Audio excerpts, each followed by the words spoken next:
A wrong stop could mean no meal, no bed, no safe way forward. For 3 decades, that was the reality for every Black family on the road. A postal worker named Victor Hugo Green changed that with a pocket-sized guidebook, and behind every listing was a kitchen. 18 dishes from Green Book hotels, boarding houses, and roadside counters hold a food history most travel stories left out, beginning with the road itself. In 1936, Harlem postal carrier Victor Hugo Green published a 13-page guide to New York, designed to spare Black travelers what he called difficulties and embarrassments on the road. Supported by postal workers, churches, and civic networks, this directory expanded nationwide, continuing under his wife Alma Green into the mid-1960s. Inside, families found a map of safe, welcoming kitchens. A 1964 flyer for Charlotte's Original Chicken and Ribs advertised golden bone-in fried chicken for 45 cents apiece, a crispy skillet-fried traveler's staple that held its heat in insulated boxes on long highway drives. Right beside it, slow-smoked pork ribs sold for 50 cents. This matched the menu at another listed spot, N Ribs, where a 1965 ad offered chicken for 35 cents and ribs for 40 cents. Whether perfumed with North Carolina vinegar or South Carolina mustard, these slow-cooked meats anchored communities, guiding travelers with the unmistakable aroma of hickory smoke. For travelers needing to get back on the highway, speed was as vital as safety. At listed establishments like N Ribs, the menu shifted toward rapid griddling and fast frying. A 30-cent order of fried fish, coated in cornmeal and bubbled in hot oil, offered a quick, piping hot alternative to poultry. While coastal stops drew from local fisheries, inland spots like the Dewdrop Inn in New Orleans offered fried catfish plates for 60 cents, bringing a taste of the Mississippi River directly to the traveler's plate. Alongside these regional seafoods sat the ultimate roadside equalizer, the 25-cent hamburger. Griddled quickly and wrapped for travel, the burger was cheap, predictable, and served without a wait. In urban spots like Washington, D.C.'s Ben's Chili Bowl, this modern counter staple stood alongside traditional Southern fare, giving motorists a reliable meal and a welcoming seat without the burden of negotiating their basic dignity. In 1958, immigrant entrepreneur Ben Ali and his wife Virginia opened Ben's Chili Bowl on Washington, D.C.'s U Street. By 1960, the bustling counter was a verified Green Book haven, offering travelers speed, safety, and a distinct taste of the capital. The star of the early 1960s handwritten menu was the 75-cent half smoke. This split griddled pork and beef sausage, larger and more heavily spiced than a standard hot dog, sat in a warm bun, snapped with every bite, and came topped with mustard, onions, and spicy chili. For 30 cents, travelers could add a steaming bowl of that same seasoned beef chili, kept bubbling hot at the counter for rapid serving. This thick, rich stew provided a fast, filling meal for motorists needing to eat and get back on the road. At Ben's, these affordable, portable staples offered more than quick fuel. They provided a guaranteed seat and a welcoming community. While printed menus prove what was served at larger diners, the kitchens of smaller tourist homes and boarding houses during the mid-20th century left a different kind of record. Here, hospitality relied on skilled labor and regional traditions of resourcefulness. Cooks at these welcoming stops often prepared chitterlings, a dish requiring hours of careful washing, boiling, and heavy seasoning. This intensive preparation turned a historically overlooked cut into a rich feast capable of feeding an entire house, its distinct aroma offering travelers an immediate sense of home. Alongside this, pig's feet were slowly braised or stewed in seasoned broth until tender. Because these dishes could simmer unattended for hours, they fit perfectly into the busy routines of family-run establishments. Using the whole animal was not just about stretching a budget, it was a demonstration of culinary expertise.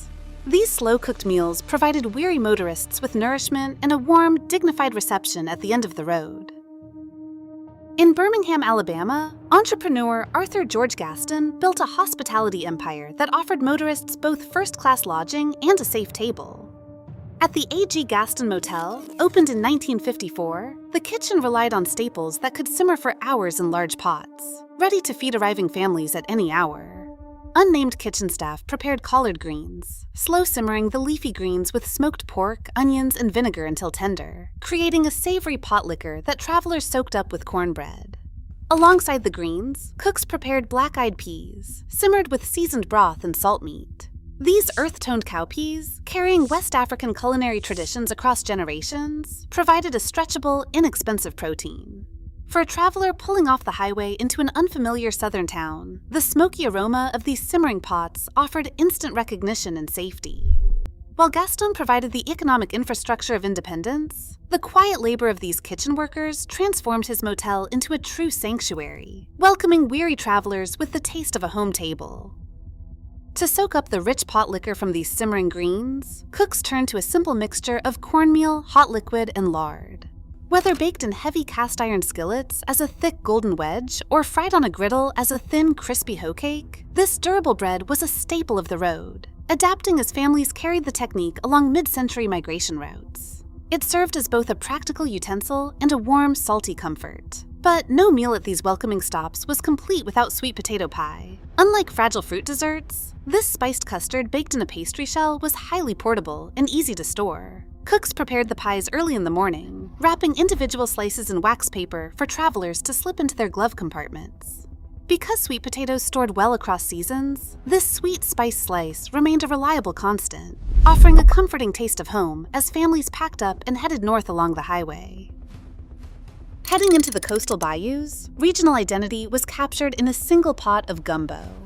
This thick Louisiana stew, built on a dark, slow-stirred roux, combined okra, local seafood, and seasoned sausage over rice. Melding West African, French, and Caribbean traditions, a single bubbling vessel could feed dozens of weary travelers arriving at different hours. Further inland, the map shifted to Kentucky and Tennessee, where kitchens slow-simmered burgoo.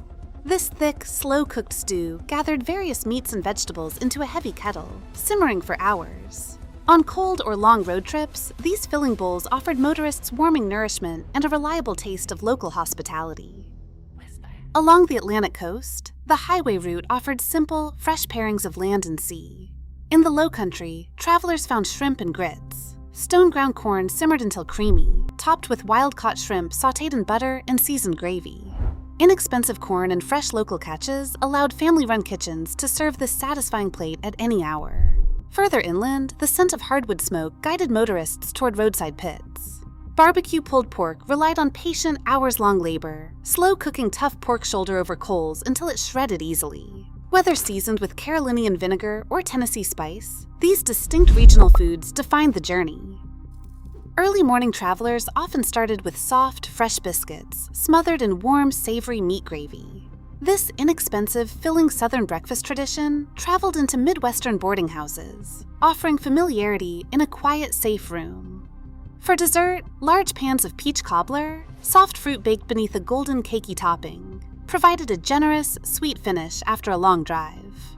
Yet the passage of the Civil Rights Act of 1964 and the construction of new interstate bypasses quickly transformed the travel map.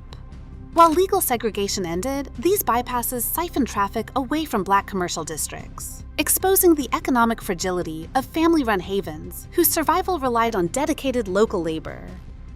Today, most of these physical sanctuaries have vanished, yet their legacy lives on in the kitchens that still feed us, proving that hospitality was never just about a meal, it was an act of survival and dignity. What are your family's historic food traditions? Share them in the comments.